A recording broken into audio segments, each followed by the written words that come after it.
Muito bem, meus irmãos, nós estamos trabalhando Eclesiastes, mas nós tivemos uma intercorrência nessa manhã. E qual foi a intercorrência dessa manhã? Eu não consegui terminar o sermão da manhã. Vejam só vocês. Novidade, né, Lucas? Não consegui terminar o sermão da manhã. Isso que eu não terminei o primeiro ponto da manhã. A gente chegou quase no final do primeiro, Lucas, para você ver, primeiro ponto, e segundo Juliano foi 50 minutos. Então agora à noite eu vou terminar o primeiro ponto, eu tenho mais 3. Então, como a gente está agora assim num tempo mais folgado, não tem almoço, a janta de domingo geralmente é mais tarde, então eu convido vocês a ficarem comigo aqui. Eu estou brincando, a gente vai ser um pouco mais rápido nessa noite, eu prometo para vocês. Mas veja só, meus irmãos, a gente está trabalhando Eclesiastes, e uma das coisas que você tem que ter em mente quando você lê Eclesiastes, e é muito importante isso, porque muitas vezes nós lemos as Sagradas Escrituras sem os pressupostos importantes, né, dos textos bíblicos, e isso faz com que a gente fique boiando ou viaje na maionese diante de um texto como Eclesiastes. Primeiro, porque Eclesiastes é um texto de sabedoria. Ou seja, são poesias, ele não é uma narrativa. Por exemplo, quando você pega o livro de Êxodo no Antigo Testamento, ele é uma narrativa. Quando você pega os livros do Novo Testamento, os Evangelhos, eles são narrativas. Quando você pega um outro tipo literário, as cartas paulinas, eles são livros, ou são cartas, né, teológicas didáticas, ou seja, eles têm pontos, eles têm começos, eles têm fim, né, porque são histórias e são livros didáticos. Mas quando você pega livros de sabedoria, você daí tem uma reviravolta, assim como chama a nossa série, dentro do sistema hermenêutico e literário da Bíblia. Por quê? Porque muitas das vezes os assuntos se repetem, a poesia hebraica é diferente da nossa poesia, a métrica hebraica é diferente da nossa métrica, e muitas vezes nós perdemos isso. Então, quando nós estamos lendo Eclesiastes, nós precisamos ter isso na nossa mente, no nosso coração, porque a simbologia de Eclesiastes, da poesia hebraica, é diferente da nossa simbologia. É muito diferente da nossa simbologia. Por exemplo, vou dar um exemplo básico para vocês. Um outro livro de sabedoria escrito pelo mesmo autor de Eclesiastes, Cantares, ele vai ter muitas poesias, né, de amor entre o noivo, o amado, e a sua amada. Em determinadas poesias, o noivo vai dizer para a sua amada que os seus cabelos, que os cabelos da sua amada é como as crinas das éguas de Faraó. Para nós não faz o mínimo sentido um negócio desse. Que os olhos da sua amada são como os olhos das pombas, né? Não faz o mínimo sentido para a nossa tipologia. Então perceba, existe uma diferença grande cultural e a gente precisa ter esse pressuposto. Dito isso, nós estamos trabalhando nessa noite o capítulo 5, então abra aí o texto bíblico, Eclesiastes capítulo 5. Semana que vem a gente volta para o capítulo 4, para a gente trabalhar um outro tema. Então, abra aí no capítulo 5, e nós estamos trabalhando nessa noite o tema que qualquer expressão religiosa, qualquer religiosidade, sem a centralidade em Cristo Jesus, ela é inútil, ela é sem sentido, ela é vã, ela é vaidade. Bom, veja só o que nós trabalhamos, o que vimos hoje no nosso encontro matutino. O que nós vimos no nosso encontro matutino? Primeiro, eu vou dar aqui só para quem não veio de manhã entender em que ponto nós paramos. Vamos lá, Eclesiastes capítulo 5, verso de número 1, quando Salomão diz: quando você for ao santuário de Deus, seja reverente. Quem se aproxima para ouvir é melhor do que os tolos que oferecem sacrifício sem saber que estão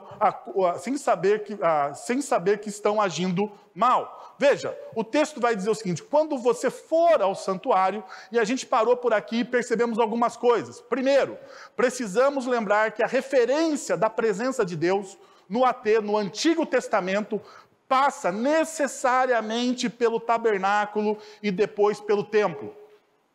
Dentro da espiritualidade do Antigo Testamento, uma referência, perceba, não estou dizendo que é a presença de Deus, mas ela é um símbolo, como nós trabalhamos exaustivamente hoje pela manhã.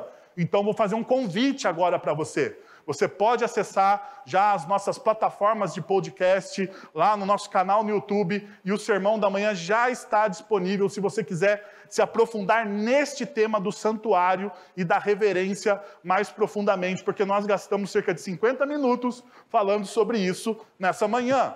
Então, só para pincelar, olha, no Antigo Testamento, a referência era o templo, era o símbolo. O papel do templo, o papel do tabernáculo no Antigo Testamento era lembrar da presença de Deus no meio do seu povo. Então perceba, a espiritualidade bíblica diferente, o Deus que a Bíblia nos revela, diferente de todas as outras expressões religiosas, o Deus bíblico faz-se presente no meio do seu povo. É o Deus que caminha com o seu povo. Uma outra coisa que nós vimos pela manhã é que a religiosidade, perceba, agora um efeito negativo, a religiosidade do AT leva até as últimas consequências o enclausuramento templático de Deus. Ou seja, algumas pessoas que estavam naquele momento histórico, adorando o Senhor, transformaram o templo na casa de Deus. E se você pega textos, como o que nós vimos hoje pela manhã, texto de 1 Reis, capítulo 8, quando Salomão faz a oração a respeito do templo que ele funda, né, do templo de Jerusalém, você percebe que ali era simplesmente uma representação. Ali não era a casa de Deus, mas ali era a lembrança de que Deus estava no meio do seu povo, de qual era a missão do povo de Deus para se tornar luz para todos os povos. Então, Deus ele convoca um povo para se tornar luz para todos os povos, mas este povo transforma a Deus no Senhor do templo. Com isso, Deus deixa de ser o Senhor de toda a terra para ser o Senhor do templo somente. E aqui tem uma dificuldade. Perceba, o Antigo Testamento, a teologia do Antigo Testamento vai falar que Deus é o Senhor de toda a criação. De toda a criação. E toda a criação, mesmo antes da queda e pós-queda, toda essa criação está sujeita, é governada por Deus. Essa criação não está ao léu do vento, à sua própria sorte. Essa criação tem um grande governante e esse grande rei é o Senhor. Isso será revelado ao longo das Escrituras Sagradas. Nós podemos perceber que no Antigo Testamento existem até juízos de Deus sobre todas as terras, ou sobre todas as nações. Qual é um desses juízos? O dilúvio. O dilúvio é um juízo de Deus sobre todos, sobre aqueles que o adoram e sobre aqueles que não adoram. Então perceba, ele é o governante de todas as coisas. Mas o que acontece muitas vezes na nossa religiosidade? Nós enclausuramos Deus, nós colocamos Deus em uma caixa, nós achamos que Deus, ele age da determinada forma, desse jeito, Deus aceita determinadas pessoas e isso é um enclausuramento de Deus. Nós colocamos limites para Deus. Isso aconteceu no Antigo Testamento e isso acontece hoje no meio da igreja evangélica brasileira. Nós colocamos limites para Deus. E nós continuamos percebendo isso. Por exemplo, o templo ele representa um papel, é um símbolo da presença de Deus. Deus está no meio do seu povo. Gregory Baylor, ele argumenta de forma firme, dizendo o seguinte, olha, essa presença do reino de Deus, ela deveria ser uma presença persuasiva e missional, espalhar a presença gloriosa de Deus por todo o universo, porque esse povo declararia que eles servem a Deus, e o motivo do serviço deles a Deus é o amor e a graça. É a misericórdia. Eles reconheceriam a bondade de Deus. E quando os outros povos percebessem a sabedoria e a bondade de Deus, através do povo de Israel, todos os outros povos viriam adorar o Senhor. Tanto que Isaías vai dizer que a casa do Senhor deveria ser casa de oração para todos os povos. Então o que acontece? A lei do Senhor, perceba, Israel é a luz, é a luz do mundo no tempo do Antigo Testamento. Todo o povo de Israel vivendo de acordo com a lei do Senhor, segundo o Antigo Testamento, as pessoas olhariam para aquele povo e dizeriam: uau, como este povo é sábio, como este povo vive de maneira sábia e íntegra. Nós precisamos viver assim. Tanto é verdade que em Êxodo, capítulo 19, verso de número 6, Deus vai dizer ao seu povo: vocês são um reino de sacerdotes e uma nação santa, um povo exclusivo do Senhor. E essa nação santa deveria proclamar esse Deus santo e não colocá-lo em clausuramento. Então veja, depois nós percebemos que o que significa? Nós falamos sobre essa dimensão do santuário e depois nós falamos sobre a dimensão da reverência. E veja só, reverência, a palavra reverente aqui tem um significado de guardar, como está na tradução revista e atualizada da Bíblia Almeida. Ela fala aí, se você abrir a sua Bíblia, fala sobre guardar, mas ele também pode falar sobre preservar, proteger, observar, e a que eu mais gosto, e que para mim, na minha interpretação exegética das Sagradas Escrituras, é a melhor interpretação. Aquele que é reverente ao Senhor, ele sabe esperar para ouvir. E nós trabalhamos a dinâmica de que, se você é reverente a alguém, você ouve essa pessoa. E uma das coisas que mais machuca dentro dos nossos relacionamentos é quando nós estamos falando com alguém que nós amamos e essa pessoa vira as costas para nós, não é verdade?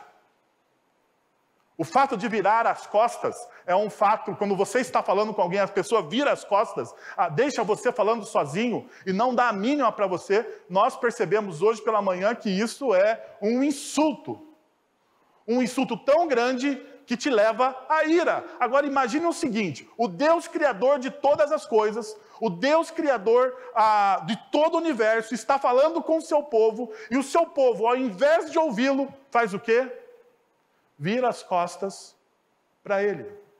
Quando nós viramos as costas para Deus pela primeira vez?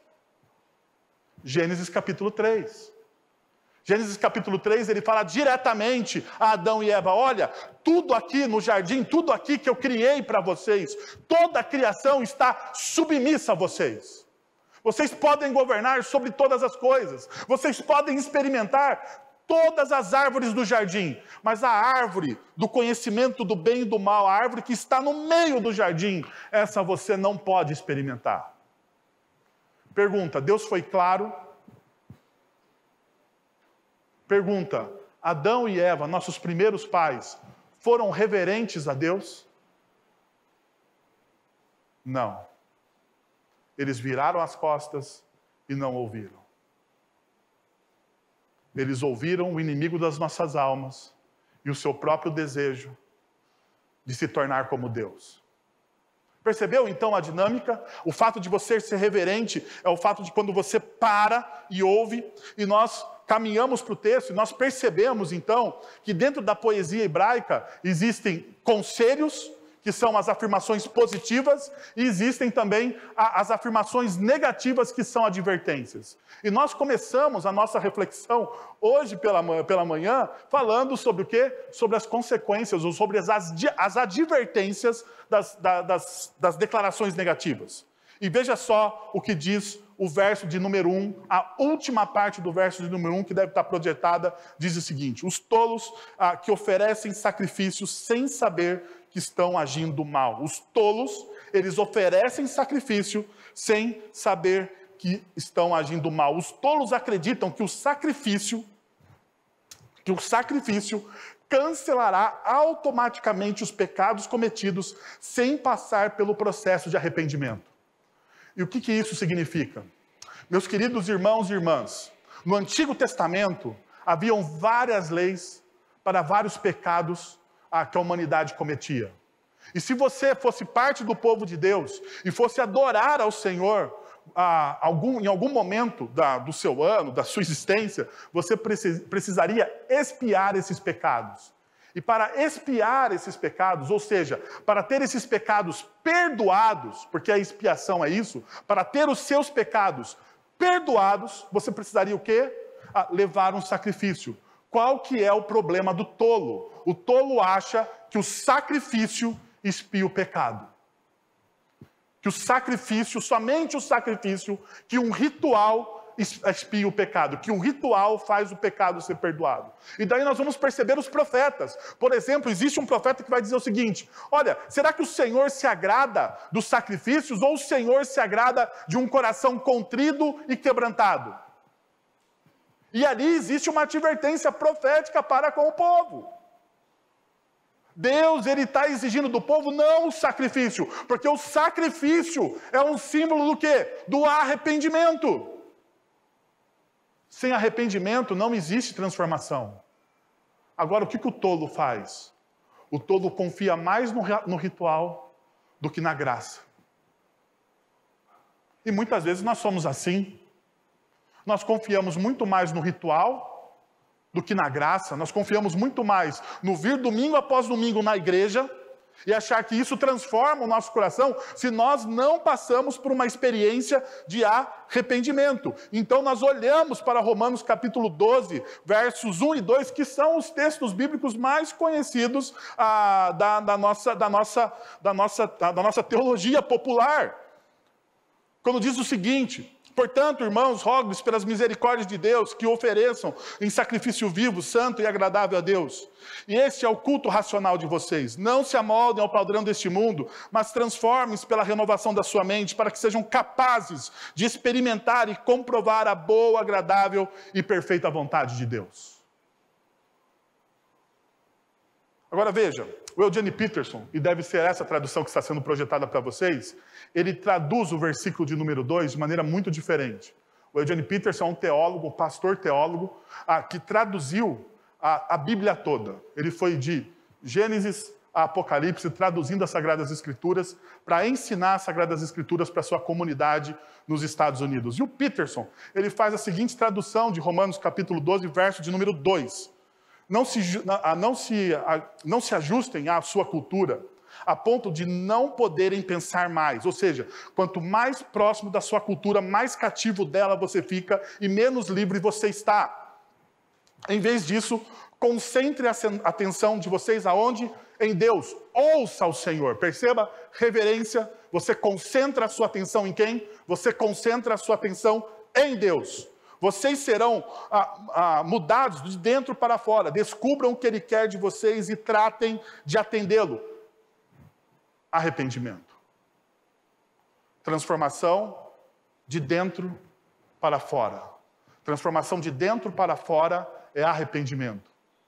A religião faz uma transformação superficial. A transformação da religião é uma transformação falsa, fake. Fake porque ela é feita somente de aparências. Ela é baseada na teoria da falsificação. E nós, hoje pela manhã, olhamos essa teoria da falsificação e aonde ela nos caminha, onde ela nos conduz. Então, perceba, olha o que o texto continua dizendo. Diferentemente da cultura dominante, que os arrasta para baixo a níveis de imaturidade. Quanto mais próximo da palavra de Deus você vive, mais maduro você é. Quanto mais próximo da cultura secular você vive, mais imaturo você é. Mais imaturo você é. Percebam algum fato que aconteceu essa semana e que nos chocou aqui do estado de São Paulo. No estado de São Paulo. Um dos nossos deputados sai do Brasil com a desculpa de fazer ação humanitária, não sei se era muito bem humanitária, mas fazer uma ação humanitária no meio de uma guerra. E ele envia áudios jocosos, obscenos, a respeito das mulheres da Ucrânia. Vocês sabem do que eu estou falando, né? Eu não preciso aqui entrar em detalhes e nem botar um áudio aí para vocês ouvirem, neste momento. Vocês sabem que isso aqui inundou as redes sociais, inundou os jornais, os telejornais, a nossa cultura. Aquilo ali foi imaturidade. Imaturidade. Percebam que o mundo, o que a cultura secular faz com a gente. Uma pessoa que vai a uma guerra, vê o sofrimento de outros e, ao invés de estender a mão, usa de forma oportunista para aproveitar de pessoas que estão fragilizadas. Isso é imaturidade. O pecado faz isso com a gente. Você quer ver uma ação do pecado na vida das pessoas? Olhe para esse fato. Olhe para esse fato.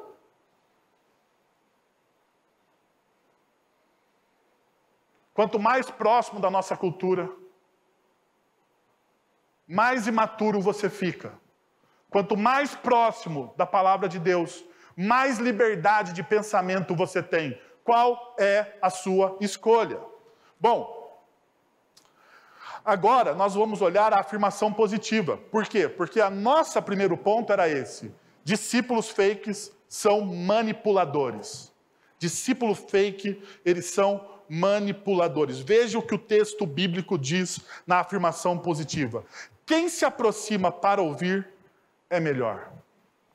Se reverência é você ouvir, veja que Salomão ele faz 2 vezes uma repetição, porque Salomão está dizendo, você precisa aprender a ouvir a Deus.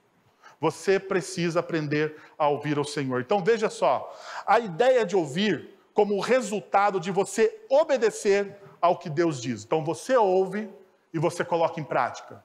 Você ouve o que Deus está te dizendo e você não simplesmente absorve aquilo como um conhecimento vazio. Porque o grande problema nosso, dentro de comunidades cristãs, principalmente como a nossa, reformada, séria nos estudos das Sagradas Escrituras, é que nós absorvemos muito conteúdo. Muito conteúdo. Mas a pergunta é, o que você faz com esse conteúdo? Para onde esse conteúdo vaza? Qual é o seu testemunho, o efeito real do conhecimento que você tem de Deus? Isso, então, leva à primeira parte que Salomão diz em Eclesiastes, capítulo 5. A chave para a adoração, a chave para uma verdadeira adoração, é ouvir e obedecer a Deus. O problema na nossa cultura, gospel, é que a gente acha que adoração é falar de Deus. Vamos adorar a Deus. Olha só como eu mesmo, como teólogo, erro, às vezes na minha linguagem. A gente fala, vamos adorar a Deus e vamos falar aqui alguns hinos, cantar algumas canções. Quando o primeiro movimento de adoração que as Sagradas Escrituras nos ensina é que eu preciso aprender a ouvir ao Senhor. O segundo movimento é que, ao ouvir o Senhor, eu obedeço. Ao ouvir o Senhor, eu falo. A adoração tem a ver com que se você obedece ou não à vontade revelada de Deus através das Sagradas Escrituras. Você pode ir em quantas reuniões de adoração quiser, levantar as suas mãos ao ar, mas você não vai adorar a Deus se você não estiver obedecendo a sua palavra. Então perceba, se a sua adoração ela é simplesmente superficial, ela não é uma transformação, não é uma adoração que se baseia numa transformação de dentro para fora, ela é fake. Então você tem um problema na sua adoração. A Bíblia nos diz, com autoridade, que nós devemos adorar em todo tempo, nós devemos adorar a Deus com o nosso tempo, nós devemos adorar a Deus com nossos recursos financeiros, nós devemos adorar a Deus com nossas famílias, nós devemos adorar a Deus com a nossa vocação profissional. A Bíblia vai ensinando e vai demonstrando isso em todos os textos bíblicos. Bom, já que a gente falou de política aqui, e nós aqui brasileiros temos um pouco de medo desse negócio de política, né? Nós andamos aí meio, como é aquele ditado, o adágio popular? Gato escaldado tem medo de água fria, né? Então, nós somos meio assim com políticos. Mas veja só, as Sagradas Escrituras têm excelentes políticos. Daniel é um excelente político. José do Egito, um excelente político. Neemias, um excelente político. Você tem vários exemplos de homens com influência política e que foram íntegros. Íntegros por quê? Porque na sua vocação eles estavam adorando a Deus. Mas olha, não é só numa questão política, ou de uma questão macro, como a política, que envolve muitas esferas da nossa sociedade, mas dentro da sua própria família, dentro da sua vocação familiar, dentro do seu trabalho, dentro da sua empresa, na sua micro-influência, você deve adorar a Deus com aquilo que você é chamado, porque você deve submeter a sua vida a Ele. Submissão a Ele é adoração. Quando eu adoro a Deus? Quando eu me submeto a Ele. Quando eu ouço a sua palavra, e eu me submeto a essa palavra. Então, o que nós fazemos? Nós fazemos uma prostituição, desculpa pela palavra, me desculpe, mas eu acho que precisa ser uma palavra forte. Nós prostituímos a adoração a Deus. Por quê? Porque nós reduzimos a adoração a Deus a um tempo específico. Nós enclausuramos a adoração a Deus, aonde? Aqui, ó, no templo. Toda a redução da Bíblia, toda a redução daquilo que Deus nos ensina, é uma heresia. E talvez, às vezes, você viva em uma heresia e você nem sabe disso. Você nem compreende isso. Mas você está reduzindo aquilo que Deus fala para você a isso. Perceba, então. Veja, segundo ponto. Discípulos fakes oram como tolos. Por quê? Veja o verso de 5 ao verso de número 5, do capítulo 5, dos versos 2 e 3. Não seja precipitado de lábios, nem apressado de coração para fazer promessas diante de Deus. Duas coisas vão ser trabalhadas nesse texto daqui para frente. Promessas diante de Deus e votos diante de Deus. Coisas que muitas vezes nós não falamos dentro das nossas comunidades. Mas a gente vai entrar nesse assunto espinhudo aqui. Olha só o que o texto está dizendo. E ele está falando sobre adoração. Daí perceba, existe uma métrica hebraica que eu fiz questão de colocar a partir do texto, do momento que diz: Deus está nos céus, você está na terra. Por isso, fale pouco. O que isso quer dizer? Isso quer dizer o seguinte: Deus é grande, você é pequeno, tenha cautela. Então, tenha cautela. A oração é algo sério.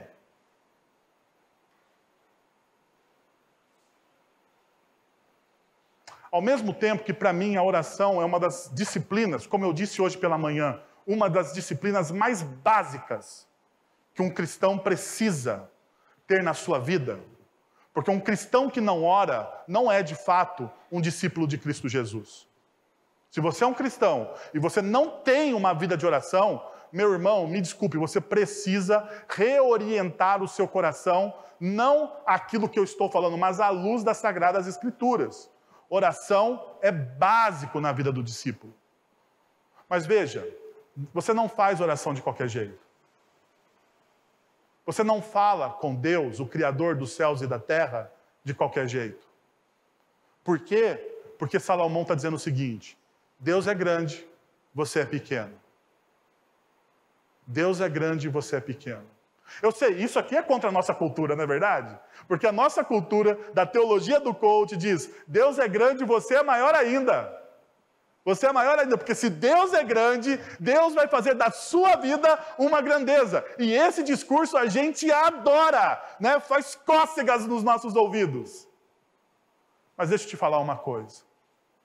A Bíblia, as Sagradas Escrituras, vai mostrar o tempo todo para você que você depende da grandeza de Deus.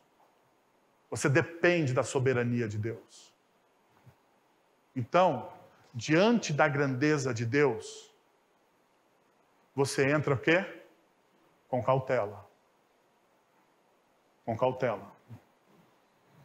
Porque, perceba uma coisa, não é assim nos nossos relacionamentos? Não é assim? Eu não sei se você já teve essa experiência de dar testemunho, mas diante de um juiz. Mas eu já tive que dar testemunho numa ação trabalhista diante de um juiz. E você entra como? Diante de um juiz de uma corte pequena do nosso país aqui. Você entra com cautela. Você pensa naquilo que você vai falar, né? Você até ensaia aquilo que você vai... Você não ensaia? Você ensaia aquilo que você vai falar, porque você sabe que aquilo que você fala diante de um juiz tem um certo peso. Não é verdade? Agora perceba, quando você entra em oração diante de Deus, você entra diante de quem? De Deus. O grande problema na nossa cultura pós-moderna, cristã, tupiniquim, é que houve um tempo que no meio gospel brasileiro, sentar no colo de Deus era moda. E as pessoas cantavam isso. E porque Jesus chamou Deus de Abba, a gente achava que podia chamar Deus de qualquer adjetivo, porque Jesus nos ensinou que Deus também é Pai. E isso virou moda no meio gospel. E a gente perdeu, então, uma reverência que é sadia diante do Senhor de toda a terra, do juiz de todas as coisas. Nós perdemos essa reverência dentro da nossa cultura gospel brasileira, tupiniquim, que tenta valorizar um relacionamento de maneira esdrúxula. Esdrúxula. E nós infantilizamos, então, a nossa relação com Deus. Porque relação madura precisa do quê? De reverência. É ou não é? Uma relação madura e saudável precisa de reverência. Então, diante de Deus, você precisa lembrar disso. Deus é grande e você é pequeno. E o que eu gostaria de mostrar, então, diante desse versículo, 4 movimentos para você não orar como um tolo. Para você não orar como um tolo. Primeiro, veja, a oração é um movimento de intimidade. E segundo, a oração é um movimento de reverência. Veja só a oração que Jesus nos ensinou. Pai nosso que estás no céu. Mateus capítulo 6. Veja só, intimidade, Pai nosso, Abba, você é o nosso Pai, você é o meu Pai. Mas veja uma coisa, aonde o Pai está? Nos céus. E isso significa governo, está no lugar mais elevado, infinito. O seu Pai, Ele governa todas as coisas. O nosso Pai, melhor dizendo, Ele governa todas as coisas. E por ser o governante de todas as coisas, Ele merece o respeito que lhe é devido. Deixa eu lembrar vocês e fazer um link aqui com um dos mandamentos mais importantes e mais não honrados das Sagradas Escrituras, que é o primeiro mandamento com promessa. O primeiro mandamento com promessa é: honra o teu pai e tua mãe. Você sabe por que Deus colocou esse mandamento na sua lei? Por que Deus colocou este mandamento na sua lei? Porque veja o seguinte, se você não consegue honrar o teu pai e tua mãe, a quem você vê, você não vai honrar a Deus a quem você não vê.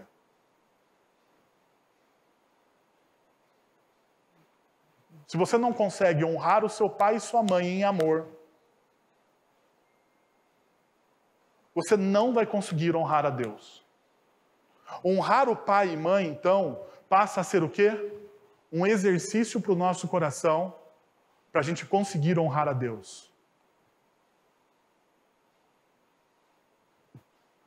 Veja só, é uma questão de qualificação.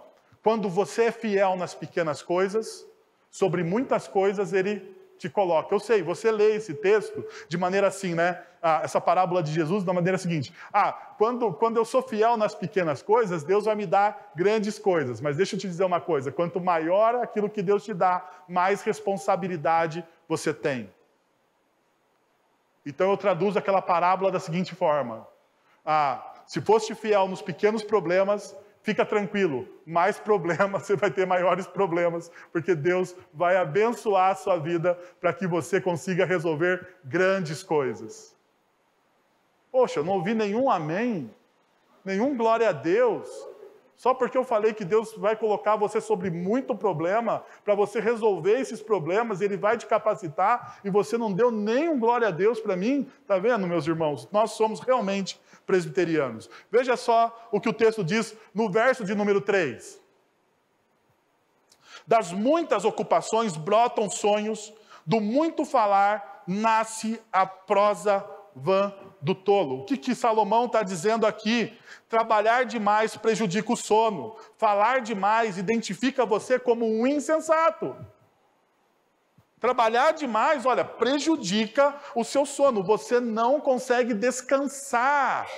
E veja, para você aprender a orar de fato, para você ter uma espiritualidade saudável na sua vida, você precisa aprender a descansar no Senhor. Você precisa aprender a parar e confiar nele.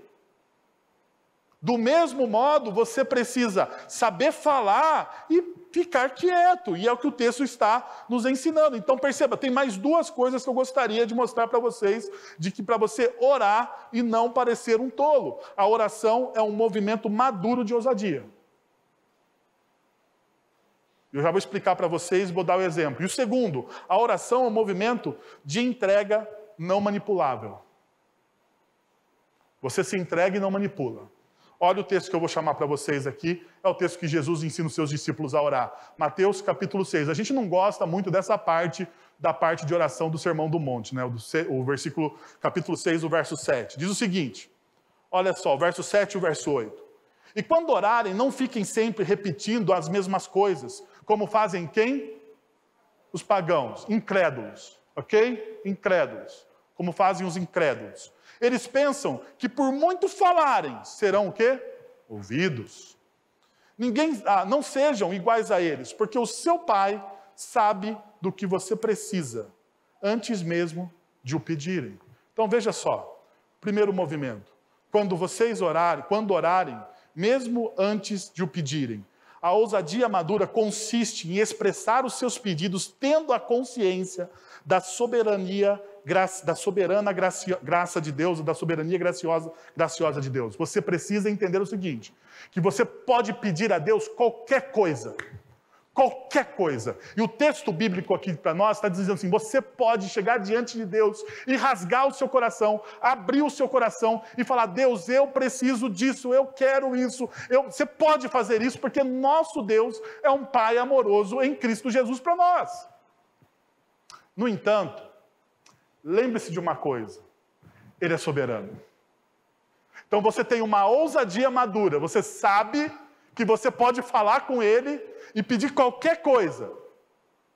Mas por você ser maduro, você vai lembrar o quê? Ele é soberano, Ele conhece aquilo que eu preciso e não o que eu desejo. Porque aquilo que eu preciso é diferente daquilo que eu desejo. Existe um abismo aqui, meus irmãos. Existe um abismo entre necessidade e desejo. Nem tudo aquilo que você deseja, você precisa. E talvez as coisas que você deseje seja, na verdade, um ídolo, um problema para o seu coração. E daí, sabe o que o Pai bondoso vai fazer? Ele não vai te dar, porque aquilo vai corromper a sua espiritualidade. Então, chega diante de Deus e peça qualquer coisa, mas confie na soberana graça de Deus, porque Ele sabe exatamente o que você precisa. O outro movimento que eu falei para vocês fica evidente nessas linhas. Olha só o que ele fala. Não fiquem sempre repetindo as mesmas coisas. Eles pensam que por muito falarem serão ouvidos. A entrega que os evangelhos nos ensinam é a total confiança que seu Pai, que está nos céus, está com total atenção em você. O que o Evangelho me ensina? O Evangelho me ensina que em Cristo Jesus houve reconexão entre eu e o Deus Santo. E essa reconexão faz com que Deus esteja com total atenção em mim. Como isso acontece? Você está me perguntando. Ora, quando você confessa Cristo Jesus como Senhor e Salvador da sua vida, deixa eu te lembrar, porque você já sabe disso, mas eu só vou te lembrar. O Espírito Santo de Deus faz o que em você? Vamos, vocês são mais inteligentes do que eu. Quando você confessa com o seu coração, quando você crê no seu coração e você confessa com a sua boca que Cristo Jesus é o Senhor e Salvador, é o único caminho, é o seu Redentor, o que acontece no seu coração? Qual o milagre da fé? O maior milagre da fé. O Espírito Santo de Deus, a partir desse momento, habita em você. Não é isso que as Sagradas Escrituras ensinam? Então veja só, hoje, se você já confessou Cristo Jesus como Senhor e Salvador da sua vida, o Espírito Santo de Deus habita em você. Ele sabe exatamente o que você precisa, mesmo antes de chegar à sua boca. Ele sabe discernir. E até, perceba, Paulo em Romanos vai dizer que ele ora por nós, porque muitas vezes nós não sabemos como orar.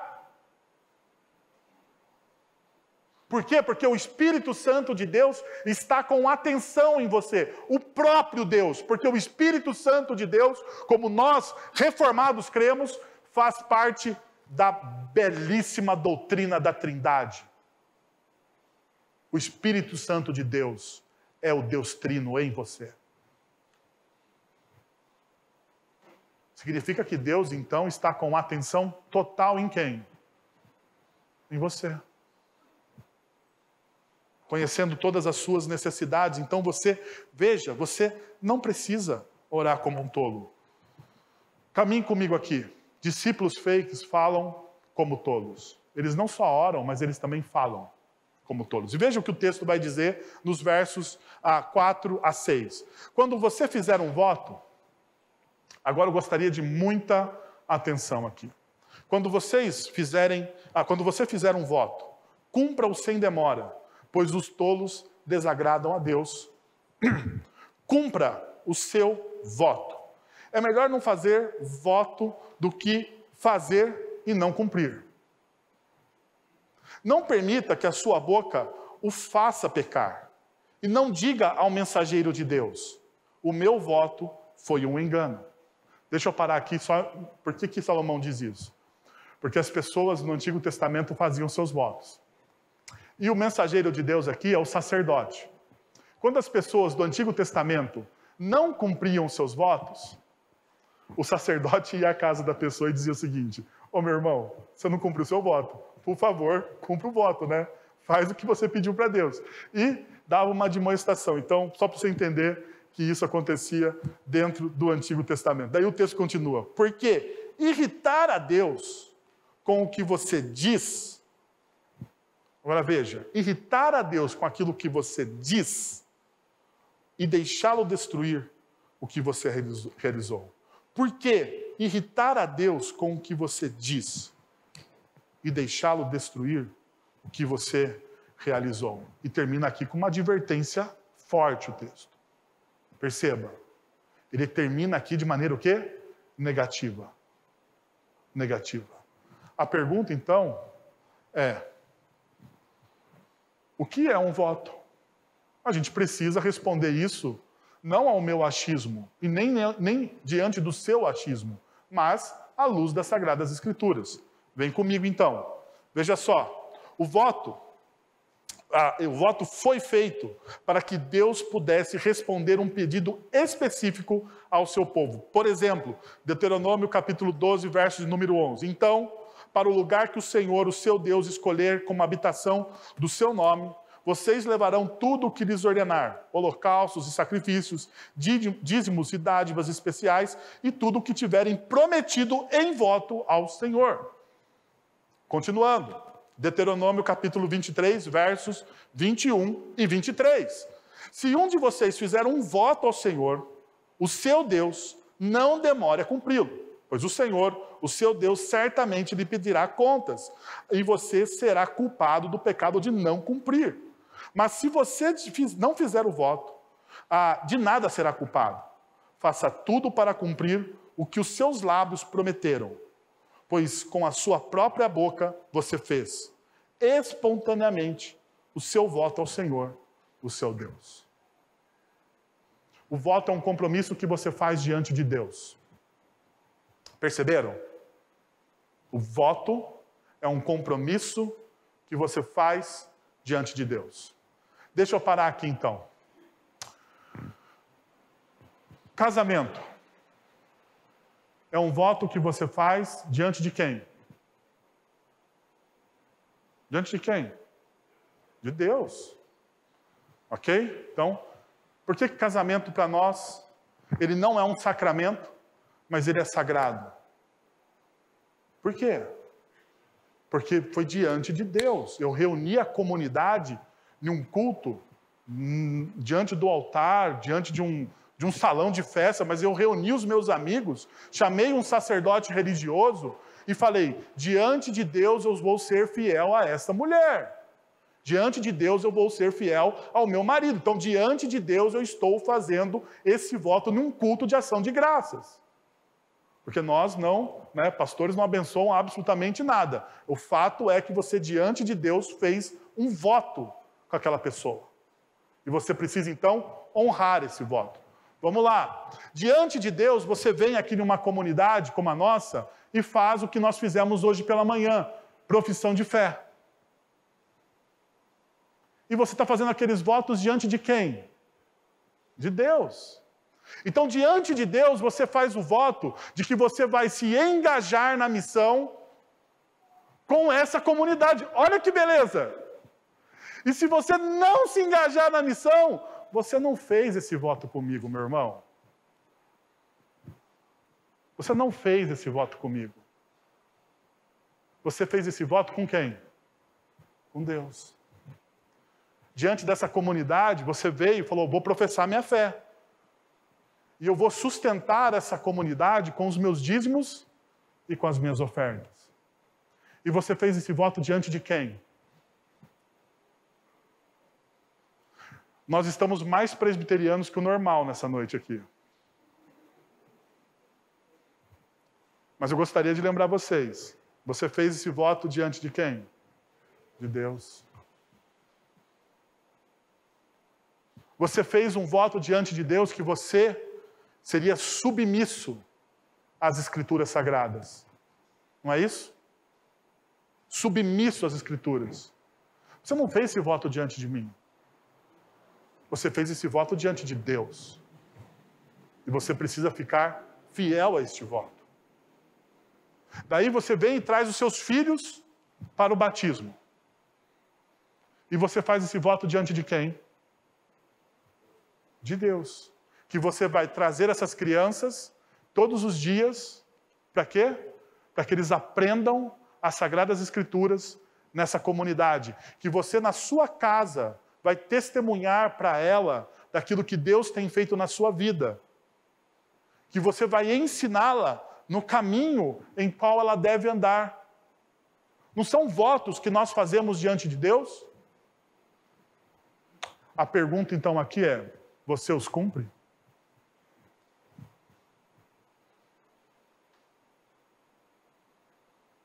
Porque veja o que o texto está dizendo. E eu juro para vocês, Guilherme falou hoje aqui, que a gente leva 20 horas para fazer um sermão, mas tem sermão que é mais de 20. Sabe por quê? Porque a gente tenta construir uma saída de escape, sabe? Saída de escape. Olhar para o texto e falar assim, olha, vou dar um jeito aqui para não parecer tão pesado, mas não dá.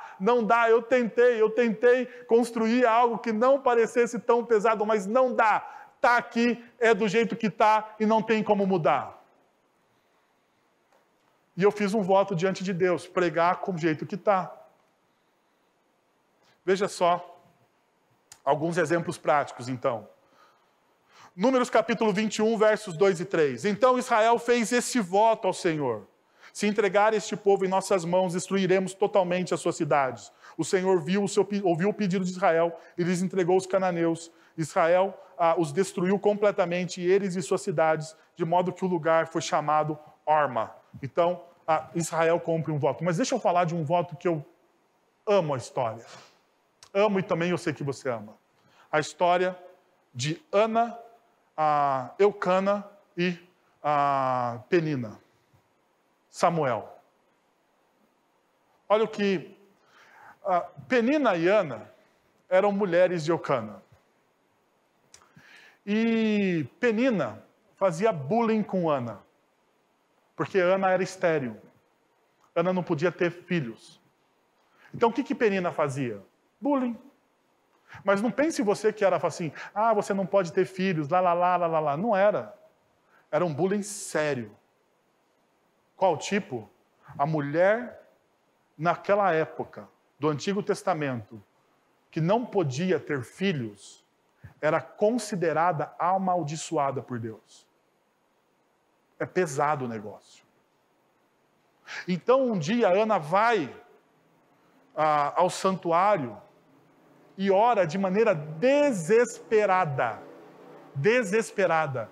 Porque ela não aguentava mais. É tanto desespero na oração de Ana que quando você lê o texto, quando você tem a oportunidade de você ler o texto no original, você percebe o peso do desespero que Ana tem.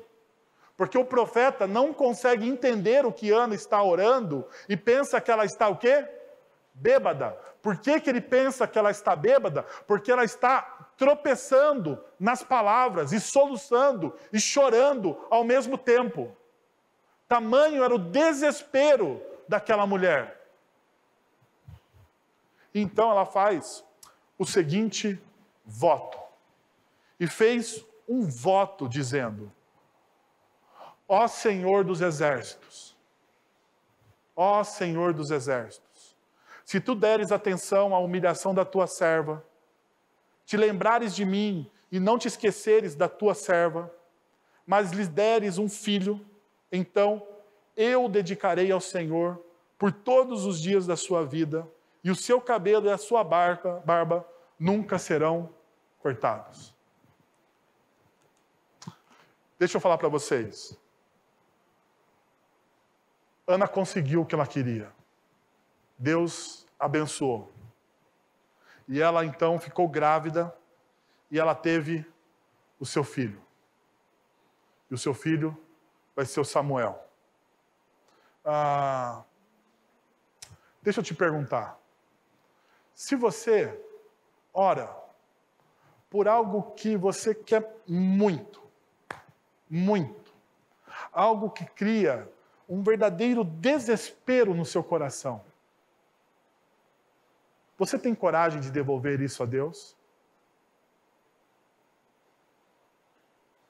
Eu não quero que você seja hipócrita aqui. Você não precisa me responder. Você teria coragem de devolver isso a Deus? Porque é o que Ana está fazendo. Eu quero muito ter um filho. Mas esse filho, que muito eu quero, não será meu, será teu. Agora pensa numa coisa.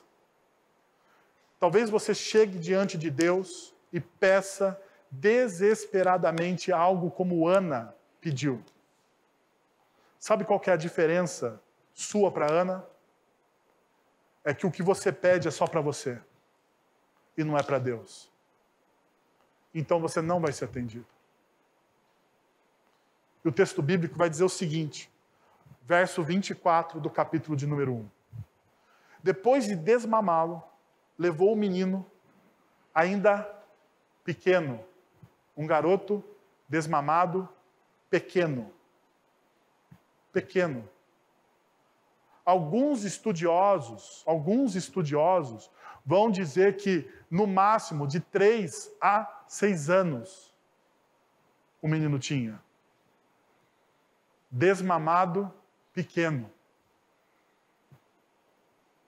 À casa do Senhor em Siló, com um novilho de 3 anos de idade, uma arroba de farinha e uma vasilha de couro cheia de vinho. E ela entrega o menino para ser treinado como profeta. Não é meu. Esse texto me fez lembrar a oração de Jó, diante da morte dos seus filhos. O Senhor deu, o Senhor tirou, bendito seja o nome do Senhor. A gente só pode fazer esse tipo de oração e ter a mesma atitude que Ana teve, se a gente entende o que é um voto ao Senhor. Então perceba, algumas vezes as nossas falas precipitadas nos arrastam para o pecado de fazer um voto que você não poderá cumprir. Mas não tente se desculpar dizendo que foi um erro. Isso, de certa forma, provoca a ira de Deus. Por quê? Porque as palavras que você fala para Deus importam para Deus. As palavras que você fala para Deus importam para Deus por um único objetivo. Deus deseja ter um relacionamento sério e sincero com você. Ele ouve todas as suas palavras. As pessoas fazem esse tipo de coisa o tempo todo. Fazem votos nos seus casamentos, nos batizados, nas suas profissões de fé. As pessoas fazem esses votos o tempo todo. A pergunta é, cumprem? Cumprem? Não tem desculpa. Veja o que o texto diz ao final do texto. Como eu disse para vocês, eu tentei melhorar a coisa, mas não dá. Por que irritar a Deus com o que você diz e deixá-lo destruir o que você realizou? Desculpas furadas irritam a Deus. O que você precisa fazer então? Deixa eu te dar uma dica. Se você fez um voto e você não está cumprindo, não dá desculpa furada. Você precisa confessar o seu pecado e abraçar a sua fraqueza. Você precisa olhar para a sua vida e você dizer, não tem desculpa. Senhor, não tem desculpa. Sabe qual que é a diferença entre pedir desculpa e pedir perdão? Vocês sabem qual que é a diferença? Porque a nossa sociedade perdeu isso. Pedir desculpa. Estou andando aqui, esbarro no computador do Juliano, cai tudo, mas não foi a minha intenção. Então eu faço o quê? Desculpa. Juca, quebrou, o prejuízo é seu. Desculpa, tá, meu irmão? Deus te abençoe. Não tive culpa. Perdão é quando eu faço algo com uma intenção e não cumpro. Ou quando eu faço algo com uma má intenção, com dolo, e não cumpro. Daí eu preciso pedir o quê? Perdão, porque não tem desculpa. Não tem desculpa. Então veja só, o que Salomão diz? Não seja precipitado com o que você vai falar diante de Deus. Não chegue para Deus falando qualquer coisa. Você precisa chegar para Deus, o juiz de toda a terra, sabendo quem Ele é, entendendo quem Ele é e abraçando o que Ele é.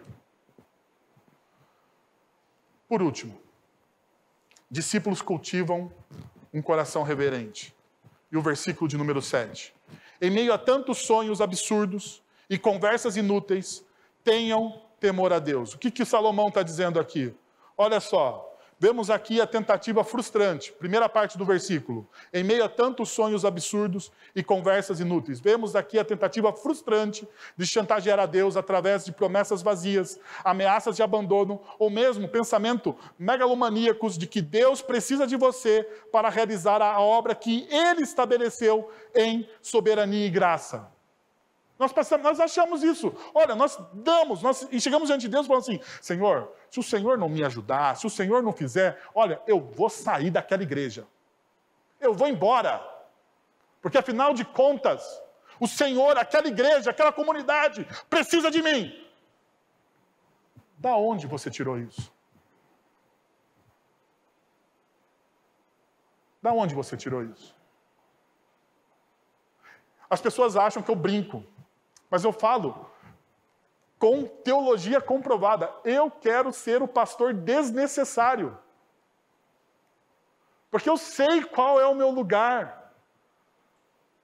Eu sei qual é o meu lugar. Eu não tenho sonho de grandeza alguma. Mas algumas pessoas, muitas vezes, vão diante de Deus com proezas, com palavras vazias, com pensamento tolos. E daí, qual que é a resposta que Salomão dá? Tenha temor ao Senhor. Tema a Deus. O que é temor? Ficar assombrado diante da beleza e glória de alguém. Isso é temor. Quando você fica assombrado. A ideia de temor é que você não consegue se mover.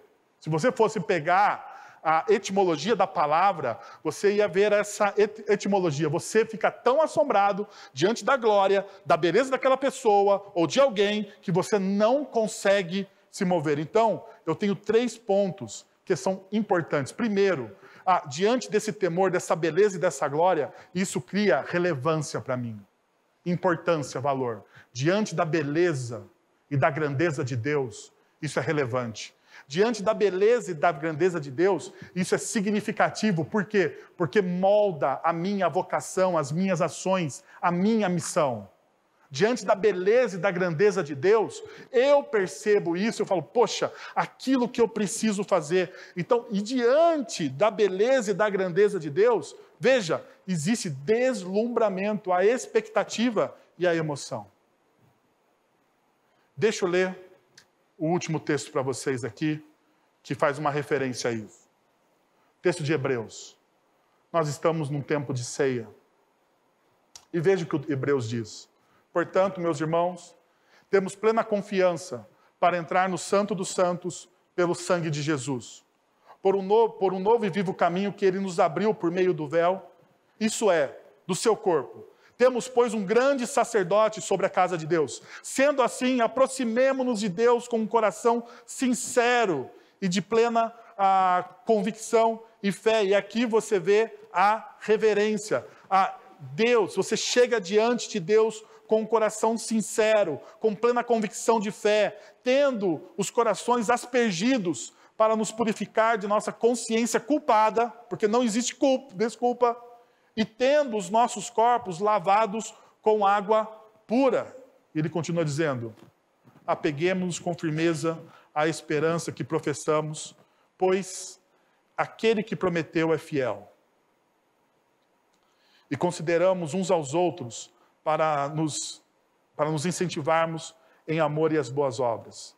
Não deixemos de reunir-nos como igreja, segundo os costumes de alguns, mas procuremos encorajar-nos uns aos outros, ainda mais quando vocês veem que se aproxima o dia. Você percebe que a relevância, o significado e o deslumbramento se desdobra no quê? Na missão. Olha o que o texto diz. Apeguemo-nos com firmeza à esperança que professamos, pois aquele que prometeu, ele é fiel. Qual é o resultado? 24. E consideremos uns aos outros para nos incentivarmos ao amor e às boas obras. Isso é temor. Diante daquilo que Jesus fez na cruz por mim, eu entendo o que eu preciso fazer agora. Isso é temor. Agora veja, deixa eu convidar você a 3 movimentos. Primeiro movimento. Que Jesus seja o centro da sua vida. Que a palavra de Deus te leve ao verdadeiro conhecimento prático, para que a cada dia você possa experimentar a boa, perfeita e agradável vontade de Deus. Que Jesus seja o centro da sua vida. Jesus sendo o centro da sua vida, você vai experimentar a boa, perfeita e agradável vontade de Deus. Que Jesus seja o centro das suas orações. Que Jesus seja o centro das suas orações, para que seu coração seja moldado por uma reverente intimidade, uma madura ousadia e alicerçado por uma entrega confiante à soberania de Deus. Terceiro, que Jesus seja o centro de suas intenções e ações, para que o seu coração não se enrole no tanto falar e promessas vazias. Que tal você abaixar sua cabeça, fechar os seus olhos, refletir sobre o que nós conversamos nessa noite e juntos orarmos ao Senhor. Pai, nós estamos na Tua presença, nós precisamos, ó Deus, do Teu amor e da Tua graça. Diante disso, nós estamos agora, Pai, com a mesa do Senhor.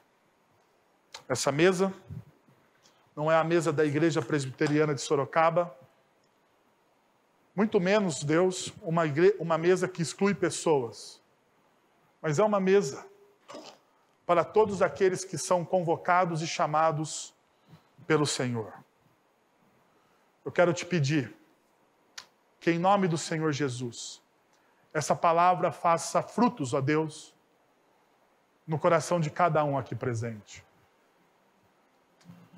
Que o Teu nome, Senhor, seja louvado infinitamente mais, ó Deus. Que o Senhor seja o centro da nossa vida, para que possamos experimentar aquilo que há de bom na Tua palavra, Senhor, na Tua vontade. Que o Senhor seja o centro das nossas orações. Que o Senhor seja o centro das nossas intenções e ações. É o que nós oramos em nome de Jesus. Amém. Pai, nós queremos te agradecer por tudo que o Senhor fez no nosso encontro. Louvado seja o nome do Senhor, ó Deus, pelo sacramento, pela palavra. Obrigado, ó Deus, pela comunhão dos santos. Obrigado, Senhor, porque o Senhor é bom e a Tua misericórdia dura para sempre. Queremos te agradecer pela vida do Kleber, ó Deus, sua família, esposa, filhos. Ó Deus, por tudo aquilo que o Senhor fez na vida dele, faz através dele, Pai. Louvado seja o Teu nome. Continua abençoando, derramando da Tua graça em Boston, nos Estados Unidos, dando a ele, Deus, a visão do Teu reino, para que ele possa ser uma presença visível, ó Deus, do reino de Deus que é invisível, Pai. Nós pedimos isso em nome de Jesus. Agora, irmãos, que a graça de nosso Senhor e Salvador Jesus Cristo, o amor de nosso Deus e Pai, o conselho, o consolo, o poder e a ação do Santo Espírito de Deus estejam sobre vocês agora e pelos séculos dos séculos. Amém. Deus abençoe, meus irmãos, uma excelente noite de domingo e, se você quiser ter um tempo de comunhão com a gente, será um prazer.